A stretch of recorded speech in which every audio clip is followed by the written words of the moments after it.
За асуултуудаа хариулаад явъя. Part 10. Эхний асуулт: Хантингу ганцаараа ялж чадах Хашира нар. Хантингу бол дээд цаар 4 байгаа. Олон хөлбөр гаргаж төрөл бүрийн чадвар ашиглахаас гадна жинхэнэ биеийн толгойг таслах маш хэцүү дарахтын тосгон аркаас бүгд үзсэн байх. Энэ бичлэгт спойл бол угаасаа зөндөө орох бах шүү.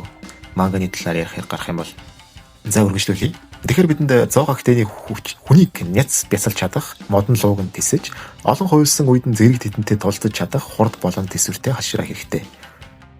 Үндэ нэг дээд царыг ялахад дор хаяж 3 Хашира хэрэгтэй гэж Шинобу хэлсэн байдгаас авч үзвэл дээд цар дүрийг ганцаараа ялна гэдэг угаасаа л баг боломжгүй юм л дээ. Гэхдээ боломжгүйг боломжтой болгох Хашира бол ялцчгүй Кисац Тай Сайкё Химежима Гёми.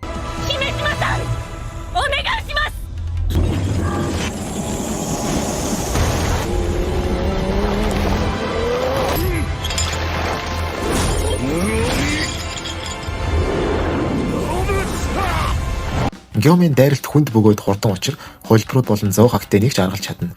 Мөн хараагүй хэдий ч тэрнийхээ хариуд сонсох, үнэрлэх, бусад мэдрэхүй нь маш сайн тул энгийн хараатай бусдаасаа ч илүү жинхэнэ биеийг нь олж устгах боломжтой. Мөн тэмдэг, нэгд харах ертөнц, тэгээ зэвсгээ улаалгах бүгд л боломжтой. Бусад Хаширын хувьд ганцаараа Хантингуг ялах нь нэлээд хэцүү гэж бодож байна. Юутай ч Хантингуг ялах хамгийн боломжтой нь мэдээж Химежима Гёми. Бусад Хаширын хувьд магадлалаар тооцох юм бол Санами нэлээд өндөр, бусд нь арай л дийлэхгүй байх гэж би бодож байна. Баттай нь гэвэл Мицури ганцаараа ялж чадахгүй гэдгийг аним дээр бид аль хэдийн харсан. Гиу болон Муичиро бас дайжгүй үзэж магадгүй. Гэхдээ ялж чадах хэсэг нь их хэцүү юм да.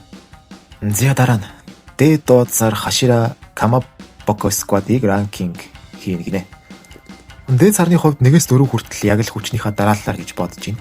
Харин Гёко болон Гёторогийн зэрэг нь солигдсон ч болох юм шиг санагддаг.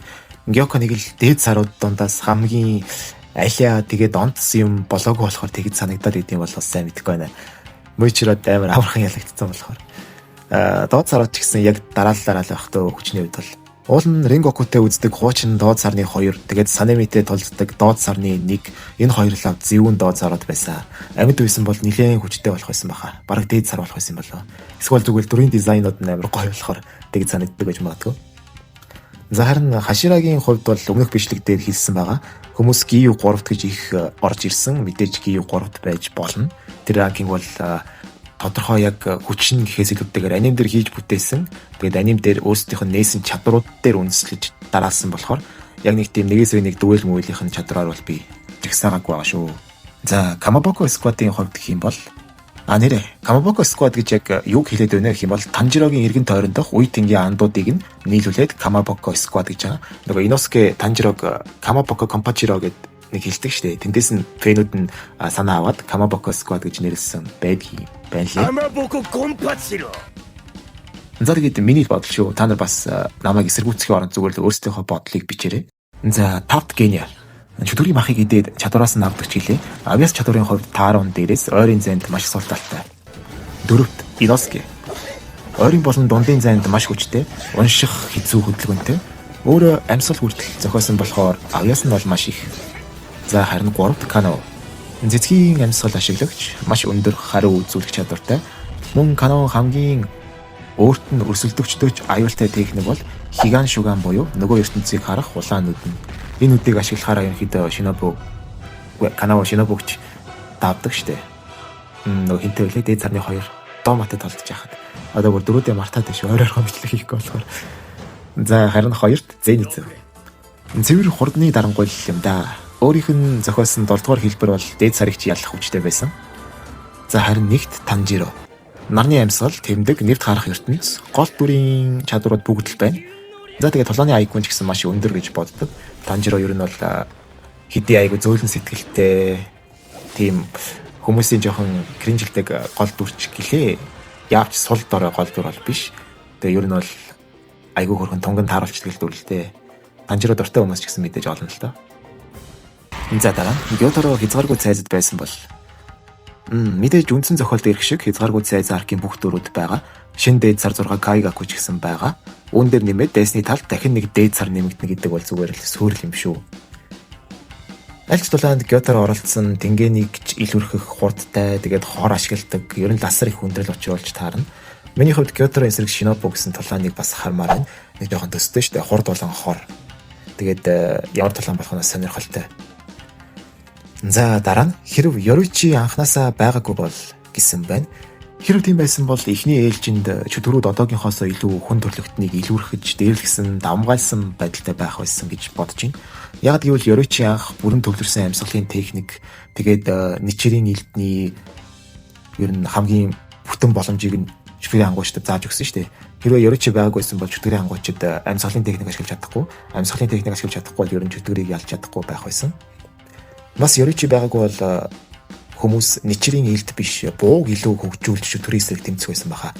Одоо генегийн ашигладаг буу шиг тийм буунуудыг илүү их үйлдвэрлэж тиймэрхүү галц зэвсгийн төрлийн зүйлс илүү хөгжих байсан гэж бодож байна. Юутай ч музаанд бол айх айц байхгүй чөтгөрүүд илүү ил тод хүн болгоны мэддэг айдаг зүйл болох байсан баг. Дараагийн асуулт. Хэрв дарахтын тосгон руу Gyokko болон Domo нар явсан бол энэ асуултын хувьд бол ерөнхийдөө Domo болон Gyokkoгийн эсрэг Nezuko, Genya, Tanjiro, Muichiro болон Kanoroji гэсэн тулаан гарна. Энэ үеийн энэ тав бол яг үндэ Domo ганцаараач ялчих واخ энэ тавыг Gyokkoгийн хэрэг яг үндэ байхгүй бах. Гэхдээ нэмэгдэд Gyokko хүртэл байх юм бол энэ дөрүүдийн хувьд тавилан энэ төрөдөл дуусна гэж бодож байна. Домогийн хамгийн аимшигтай тал бол цус чөтгөрийн урлаг нь. Мөсөн хувилбарууд нь жинхэнэ биетэйгээ бараг л ижил хүчний техник ашиглах боломжтой. Тийм болохоор олон дайсны өдөөс ч амархан толдож чаддаг гэсэн үг. Нэмээд орчныг хүйтэн болгож уушгийг хөлдөөснөр чөтгөрийн ангуучдын гол чадвар амьсгалын техникийг нь хаана. Биеийн дулаан өсч тэмдэг нэгдэх боломжийг нь ч гэсэн хаана. Ер нь л Домо үндэ бараг last boss потенциалтай тэхүү. Арай л алдаатай дүүрчтэй. Ялангуяа чөтгөрийн ангуучдын бүр эрлэг нэг байхгүй. Хамаг чадваруудыг зүгээр л хаачин. Одоо тоглоом дээр ингээл нэг амар заван босс байдаг штэ. Хамаг скил ашиглах боломжгүй болгочтой. Яг тийм босс шиг. За ер нь бол манай хэд ялагдах нь ойлгомжтой болох бах та. Хамгийн магадлал их нь нэмээд Домо энд Kanoroji-г ялаад дээр нь идчих юм бол энгийн хүнээс биеийн бүтцэн өөр маш хүчрхэг эрүүл жирэг биетэй Kanoroji-г өөртөө шингээсэн Домогийн хүч асар ихсэж магадгүй. За дараагийнх нь Shinobu-гийн хоёрын эсрэг Akaza. Shinobu-гийн хоёр бол миний бодлоор маш сайн хамтрал гэж бодож байна. Гэхдээ Akaza-г ялахгүй болов та. Ингийн юу маш сайн хамгаалалттай хашира дээр нэмээд Akaza-гийн эсрэг хэр сайн тулдаж чадахыг бүгд хязгааргүй цайзаа аркаас аль хэдийн үзсэн. Үүн дээр нэмээд Shinobu-гийн хурд болон тулааны дундах тайван байдал хорны үйлчлэгээ зэрэг нь гой хослох байх. Гэхдээ Akaza-г ялахад хамгийн хэрэгтэй чухал зүйл энэ хоёрын аль нь ч байхгүй.